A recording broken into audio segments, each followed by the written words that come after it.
Hi everybody, this is Jessica Carrier with the Joe Davis Conservation Foundation. Thanks again for joining us for another Facebook Live event. We are trying out a new sound system today, so if you can hear us or can't hear us, just make sure to let us know in the comments section. That'll kind of help us figure out if our sound is coming in okay. So if you can't hear us, just let us know, or if you can, let us know that too. So, thanks again for joining us for another Facebook Live event. So to start today's session off, we're going to announce the winner of last week's Facebook Live event raffle prize. Last week's event was sponsored by Gabby's Gifts, and they had donated a leaf and flower press as well as a magnetic message board. So I will draw the winner for last week's Facebook Live event. Okay. Okay, last week's winner is Barb Sorensen. So Barb, if you're watching right now, we will get a hold of you on Facebook to figure out how to get this gift to you. Okay, and this week's Facebook Live event is sponsored by Gabby's Gifts again. Gabby's Gifts has generously donated a bug house and a child's gardening belt and bubbles from Gabby's Gifts. So thank you, Gabby's Gifts, for sponsoring another Facebook Live event. In order to get entered into this raffle, all you have to do is comment in the comment section or share this video. That's all you have to do to get entered into the raffle. Okay, so today's Facebook Live event session is about stream ecology. Right now we are at the Hewlett Creek just north of Galena, Illinois. Hewlett Creek is this really beautiful stream that runs through the beautiful countryside north of Galena, Illinois here, and it feeds into the Galena River, and it is part of the Galena River watershed. So if you live in this area of Joe Davis County, the water that you use in your house is the same water that is right here in Hewlett Creek. The water that you use in your house goes through some treatment process, or maybe it comes from a well, but the water in this watershed is all the same water. So today we are going to kind of look at the water quality here in Hewlett Creek by taking a look at the ecology of the stream. So the ecology of the stream, there's a lot of things living in this creek here, and depending on what's living in this creek, it will tell us about the levels of dissolved oxygen or nitrogen levels in this creek. There's a couple different ways that you can test your water. You could go in and take a sample of water in a vial, send it off to a university somewhere, and then get some results back. It'll tell you, how much phosphorus or nitrogen or dissolved oxygen is in your water. It will give you a very small snapshot of your water quality. But if you come in here and you assess the ecology of the stream and you look at the living organisms in this ecosystem, it gives you a sense for the water quality over a longer period of time. The organisms that live in the stream, a lot of them are alive for 2 or 3 or 5 years. So if this stream doesn't have the right conditions to support their life for a long period of time, they won't inhabit the stream. So today we're going to collect Benthic Macroinvertebrates. So Benthic Macroinvertebrates are just like little critters that live beneath things, and they're macro, big enough to see without a microscope, and they're invertebrates. They don't have a backbone, so little insects. Okay, so I have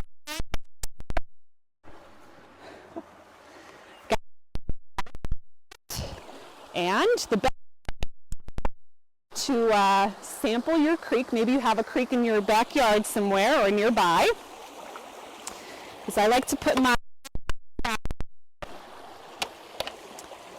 and then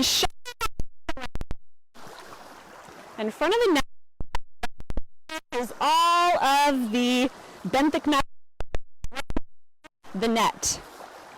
So I'll do this for a little bit, and then we can see what we find. Okay, so, wow, we have some new critters in here. Okay, so take a look inside this net here. And we have all kinds of little critters. Here's a bigger guy. That's a great one there. And here's another little guy down here at the bottom, squirming around.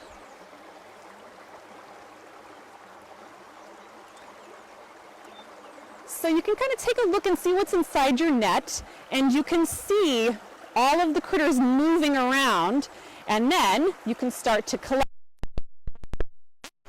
Now, of my helper Ava. So we've collected quite a bit already. And I'll let you guys get a good close look at this. And I can show you some of the organisms that are found here in this creek. Okay. So we were pretty excited to see we actually have found 3 of these here. And a lot of these bigger guys are really easy to ID. I have my fancy ID sheet here. And those big guys there, I think they look a lot like this. So that is called a crayfish. It's a lot bigger than any other organism that we're going to find here.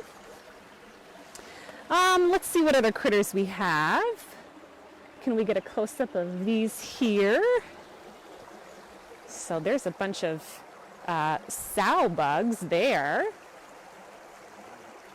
Sow bugs are a little bit more pollution tolerant than some of the others. Here's a scud. They're a little bit more pollution tolerant also. We already have a question.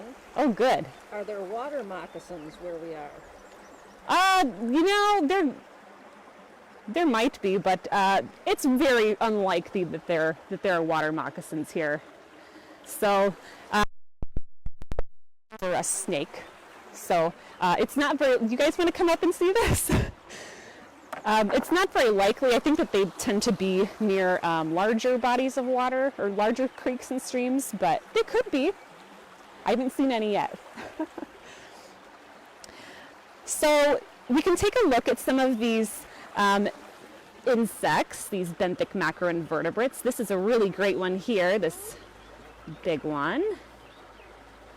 And this here is a Mayfly larva. He has 3 tails, and Mayfly and stonefly, they look pretty similar. And they are both very sensitive to pollution, so since he's actually living here, that says that this stream is a pretty good water quality, enough that this mayfly can live here.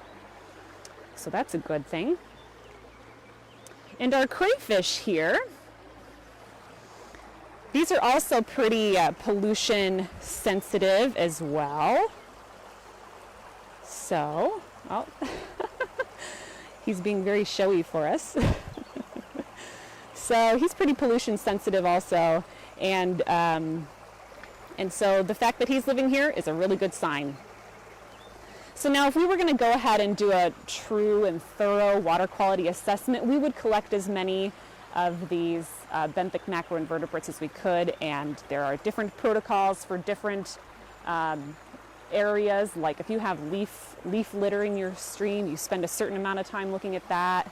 And there are protocols that you can find on riverwatch.org. This is kind of the protocols that we like to follow. Then that can really give you a good sense of what your water quality is like in that area. But since we're just going to kind of do a general overview of what we think this water quality is in this area, I would say since we found a crayfish, which is in the semi-sensitive category, and we also found a few mayflies. They're also semi-sensitive. We also found quite a few black fly larvae right here. And then we also found some scuds and some sow bugs. So we're kind of, maybe group 2 is how I would assess this stream. It's pretty healthy. There's a lot of tree cover and vegetation along the stream that helps filter out a lot of this water. If we didn't have a lot of this tree vegetation cover around the stream, I might expect the stream to have more in the category 4, the pollution tolerant type. So you'd find a lot of leeches, a lot more sow bugs, and some pouch snails, and these really long tubifex worms.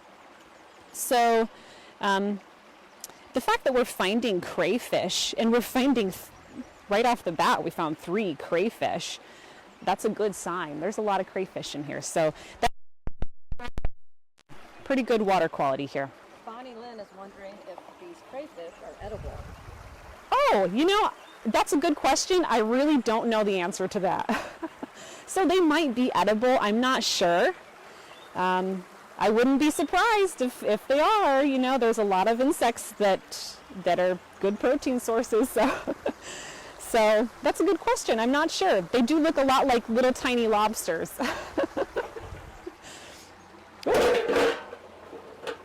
So yeah.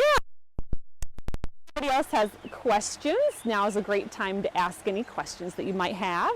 Yes, where did you get your sheets? Oh, so a little out of date, but if you want to zoom in on this website there, watermonitoring.uwex.edu.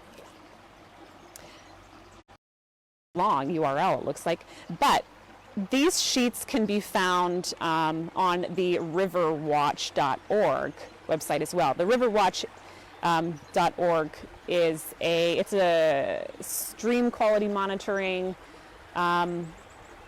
program in Illinois, only in Illinois, that does basically this same kind of an assessment, but they do it more thorough. There's certain protocols that are followed to assess a stream. Maureen is asking, how can we impact the quality of the stream? So how can you impact the quality of a stream? Well, if you have a stream on your property or nearby, it's vegetation right up next to the stream or within 50 feet of the stream is key for filtering out any pollutants like field runoff. Or for your city water, if you have a lot of vegetation in your yard, and maybe you want to create a rain garden in your yard to help capture some of that water to help filter it before it goes right into the sewer drain. Planting vegetation helps filter the water. It acts as a filter, just like like a coffee filter. So it acts as a filter to clean out a lot of the sediment. Where would someone get one of these nets? Oh, so these nets, these specific nets, these are really nice nets. You don't really need something this nice to do a water quality assessment, but you can get them at bioquip.com, BIOOQUIP. So BioQuip is where you can get a lot of this environmental assessment tools like these D-nets. So this is a really nice net. So, but you don't really even need a net. If you want to just go out to your stream and collect or pick up some of these rocks, you can just kind of turn them over and see what you find. A lot of times, there's a sow bug there, there's a mayfly there. You can find all kinds of stuff if you just turn over some of this rock or some of this leaf litter. You can find a lot of really great stuff out here. So, there's a big one. I'll show you this. Here's a big sow bug.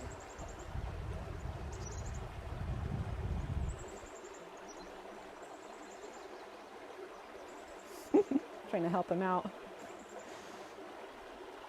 So you really don't need a net. It's helpful if you're going to do a really solid assessment. A net is nice. It's very helpful. But you can also just get your kids out in the creek and start turning over rocks and leaf litter. It's a great way to to talk about environmental assessments with your kids. So if you have more questions, feel free to type them in the comments section, and we can always get around to answering them after the video is finished as well.